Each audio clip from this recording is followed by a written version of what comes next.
for building castles in the air when it comes to that dream home.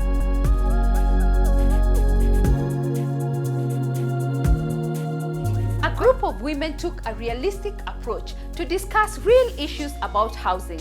Here is how it went down.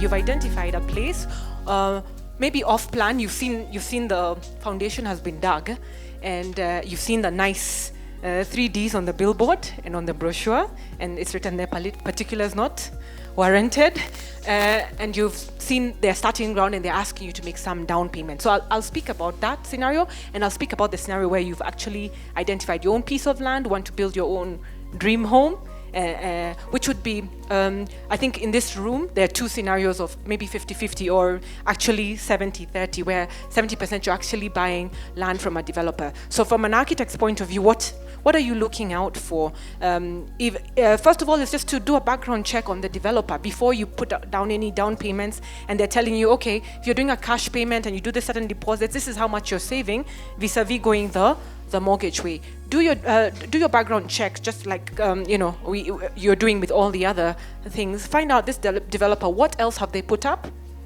Visit those places, look at the workmanship in terms of quality of what they put out into the market. Compare that even with the marketing brochure that they said, this is what they were going to sell you. A Mercedes, did they produce a Mercedes or was it a Vitz? No offense to anyone who owns a Vitz. So doing also your due diligence when you're purchasing and seeing how have these buildings that have been put up by a developer holding up, to wear and tear and the like. You have to be sometimes very, very careful about the developer who is developing. Now, the other scenario of where you've identified this wonderful piece of land in the leafy suburbs, and you have this dream home, you have all your Pinterest things, of what your house should look like.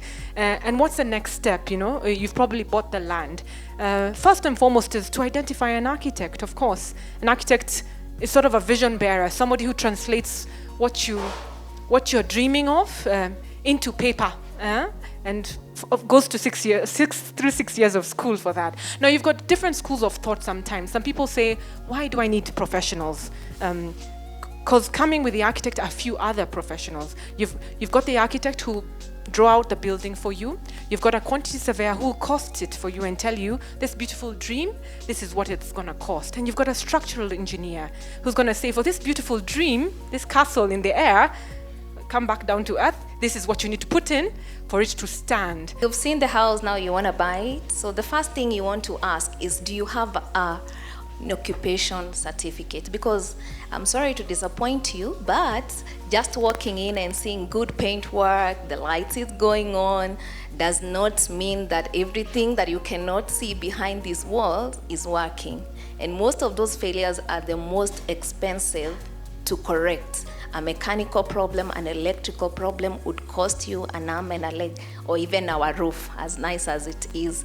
So you get an occupation certificate because this means that you know who are the people, who are the professionals that were involved in this development. Yeah, you are not taking chances. So you'll know who is the architect who was in charge of the project, who is the contractor, were they hit and run, have they disappeared, were they briefcase people? And then ask for guarantees, because most of the guarantees are also transferable. There are certain things like your roof, we give 25 years guarantee. So if you're buying, ask, is it a Rexy roof? Because if it is, it should come with a guarantee. Now all you do in the rain is just make a call to us. So you may not control each and every item that has gone to that building, but you can control it through the occupation certificate, which will tell you who are the people involved. And ladies, let's be good in asking questions. We are afraid of asking questions sometimes, but that is where our safety lies.